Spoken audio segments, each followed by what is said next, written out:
ఇప్పుడు మనం వర్గమూలాలు ఘనమూలాల గురించి చర్చించుకుందాం. వర్గమూలాలు ఘనమూలాలు. వర్గము ఘనము అంటే ముందు నేర్చుకుందాం. వర్గం అంటే ఏంటంటే వర్గము అంటే ఏదైనా ఒక సంఖ్యని 2 సార్లు రాస్తే దాన్ని వర్గం అంటాం. ఘనము అంటే ఏదైనా ఒక సంఖ్యని 3 సార్లు రాస్తే దాన్ని ఘనం అంటాం.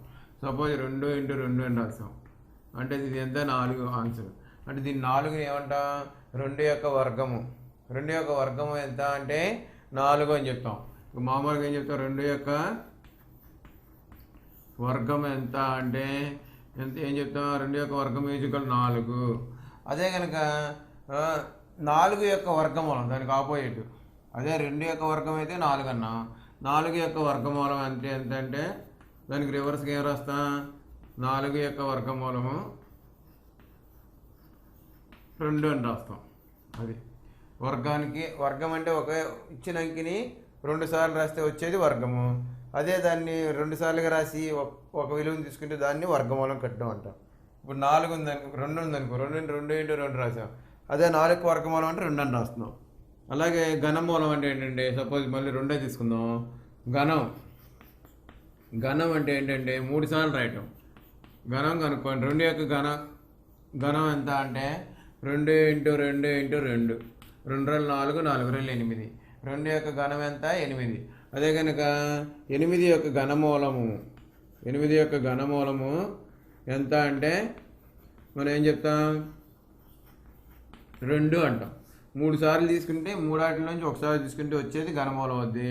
అదే 2 సార్లు రాస్తే 2 సార్లు నుంచి ఒకసారి తీసుకుంటే దాన్ని వచ్చేదాన్ని వర్గమూలం అంటాం. ఘనమూలం, ఘనము, వర్గమూలం, వర్గం.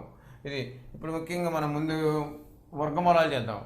వర్గమూలాలు సాధించేటప్పుడు మనకు 2 పద్ధతులు ఉన్నాయి. ఒకటి కారణాంక విభజన పద్ధతి, 2 భాగాహార పద్ధతి. ఇందులో వర్గమూలం పద్ధతి ముందు చేద్దాం. వర్గాలంటే మీకు తెలుసు.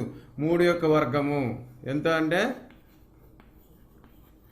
3 యొక్క వర్గము అంటే 3ని 2 సార్లు రాస్తాం. 3 × 3 3 × 9 అని రాస్తాం. అదే 10 యొక్క వర్గము. 10 యొక్క వర్గం ఎంత అంటే ఏం రాస్తాం? 10 × 10 10 10 100 అని రాస్తాం. అదే కనుక 20 యొక్క వర్గం. 20 యొక్క వర్గం అంటే ఏం రాస్తాం? 20ని 2 సార్లు రాస్తాం. 20 × 20 అంటే ఎంత?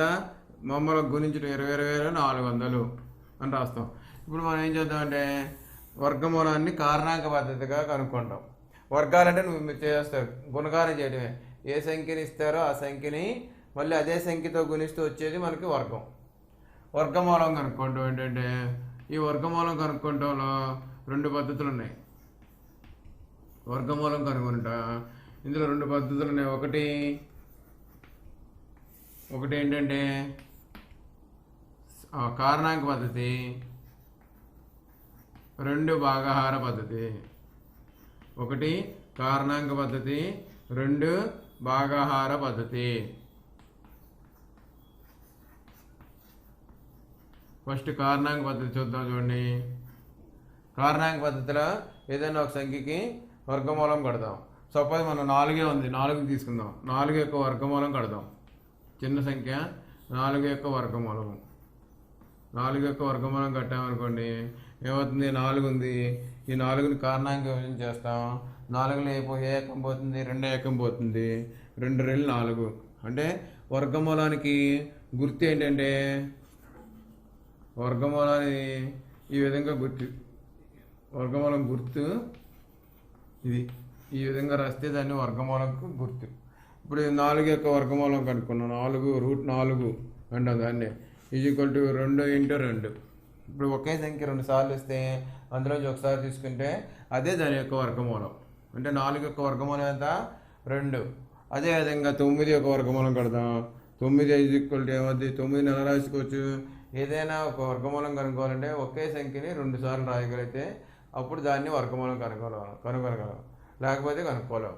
ఇప్పుడైతే 9ని ఏం రాస్తాం? 3 × 3 అంటే ఇందులోంచి ఒక 3 తీసుకుంటే 3. దాని యొక్క వర్గమూలం ఎంత? 9 యొక్క వర్గమూలం 3. అలాగే తర్వాత 36 ఉంది. సపోజ్ 36 అంటే దీనికి మనకి ఎక్కాలు వస్తే చక్కగా చెప్పేయచ్చు. 36 అంటే 6 6 36 కాబట్టి 6 అని రాస్తాం. అదే కనుక రాకపోతే ఏం చేస్తాం అంటే ఇలా చేసుకుంటాం. ఎలాగ 36ని కారణానికి విభజన చేస్తాం. రెండో ఏకం 18 సార్లు పోతుంది. అలాగే రెండో ఏకం 9 సార్లు పోతుంది. తర్వాత దీంట్లో మూడో ఏకం 3 సార్లు పోతుంది. అంటే 36 ఈజ్ ఈక్వల్ టు ఎలా రాస్తాం, root of 2 into 2 into 3 into 3 అని రాస్తాం. ఇప్పుడు ఇందులో ఈ 2 3లోంచి ఒక 3 తీసుకుంటాం, ఈ 2 2లోంచి ఒక 2 తీసుకుంటాం. అప్పుడు అది 2 ఇంటూ 3 అంటే దీని యొక్క వర్గమూలం ఎంత, 6. ఇప్పుడు వర్గమూలం కనుక్కోవడం అంటే ఏంటంటే ఏదైనా ఒక సంఖ్యని 2 సార్లు తీసుకొని అందులోంచి ఒకసారి ఒక విలువని తీసుకుంటే దాన్ని వర్గమూలం అంటాం. 9 ఉంది, 9ని 2 సంఖ్యల కింద రాసాం. 3 3 9, 9 అంటే దాంట్లోంచి ఒకటి తీసుకుంటే అది 3. అలాగే 36 ఉంది, 36 డైరెక్ట్గా రాసేసుకోవచ్చు, దానికి ఒక 6. లేకపోతే కారణానికి విభజన చేసి ఇలా చేయొచ్చు. ఈ విధంగా వర్గమూలాన్ని కనుగొనవచ్చు. ఇప్పుడు మరికొన్ని సమ్స్ చేద్దాం. ఇప్పుడు ఇంకొంచెం 144 ఉంది. 144కి వర్గమూలం కనుక్కోవడం కారణాంక విభజన ద్వారా కనుక్కుంటాం. ముందు కారణాంక విభజన ద్వారా కనుక్కుందాం. 143కి వర్గమూలం, 143 వర్గమూలం కనుక్కోవాలంటే ఏం చేయాలి, మనం కారణాంక విభజన ప్రకారం చేద్దాం.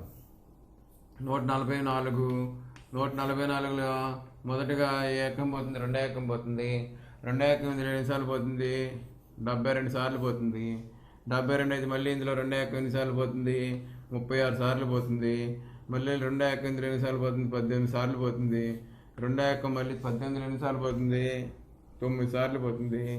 మళ్ళీ 9లో మూడో ఏకం పోతుంది, 3 3 9. అంటే root of 144 is equal to దీన్ని ఎలా రాస్తాం, 2ని ఎన్నిసార్లు వచ్చింది, 1 2 3 4, 4 సార్లు వచ్చింది కాబట్టి 4 సార్లు రాస్తాం. 2 ఇంటూ 2 ఇంటూ 2 ఇంటూ 2 ఇంటూ మళ్ళీ 3ని ఎన్నిసార్లు రాస్తాం, 2 సార్లు వచ్చింది, 3 ఇంటూ 3 వచ్చింది. అంటే ఇప్పుడు ఈ 2 వాటిలోంచి ఒక 2 తీసుకుంటాం, ఈ 2 వాటిలోంచి ఒక 2 తీసుకుంటాం, ఈ 2 వాటిలోంచి ఒక 3 తీసుకుంటాం. ఒకే సంఖ్య 2 సార్లు వస్తే అందులోంచి ఒక సంఖ్యను తీసుకుంటాం. అటువంటిది మనకి వర్గమూలం అంటే 2 ఇంటూ 2 ఇంటూ 3 అంటే దీని యొక్క వర్గమూలం ఎంత, 2 4 4 3 12.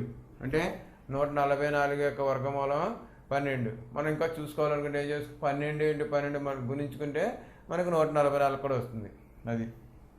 అలాగే తర్వాత 169 చూసామంటే దీనికి కారణానికి విభజన చేయడానికి కుదరదు. దీంట్లో ఏంటంటే ఓన్లీ ఒకటే టేబుల్ పోద్ది, ఒకటే ఏంటది 13 ఎక్కం పోద్ది, 13 13 169. ఇది గుర్తుపెట్టుకోవాలి. ఇది మీకు టేబుల్స్ బాగా రావాలి. 13 13 169 కాబట్టి దీని యొక్క వర్గమూలం ఎంత, 13. అలాగే ఇంకొంచెం పెద్ద సంఖ్య చూసుకుంటే 2025కి వర్గమూలం కడదాం. దీన్ని కూడా ఏం చేద్దాం, కారణాంక విభజన ద్వారా కడదాం. ముందు కారణాంక విభజన ద్వారా కడితే ఫస్ట్ ఇందులో ఏ టేబుల్ పోతుంది అంటే ఏ ఏకం పోతుంది, ఇందులో 5 ఏకం పోతుంది, ఇంకేది పోతుంది. 5 ఏకం ఎన్నిసార్లు పోతుంది, 4 5 20. 2లో 5 పోదు కాబట్టి ఇక్కడ ఏం చేయాలి, 0 తీసుకోవాలి. ఎప్పుడైనా సరే ఒక అంకెలో పోకపోతే అక్కడ ఏం చేయాలి, 0 తీసుకోవాలి. తర్వాత 25 ఎన్నిసార్లు పోతుంది, 5 5 25. తర్వాత 5 ఏకం మళ్ళీ 5 ఏకం 40 ఎన్నిసార్లు పోతుంది, 8 సార్లు పోతుంది. 5 8 40 1 81.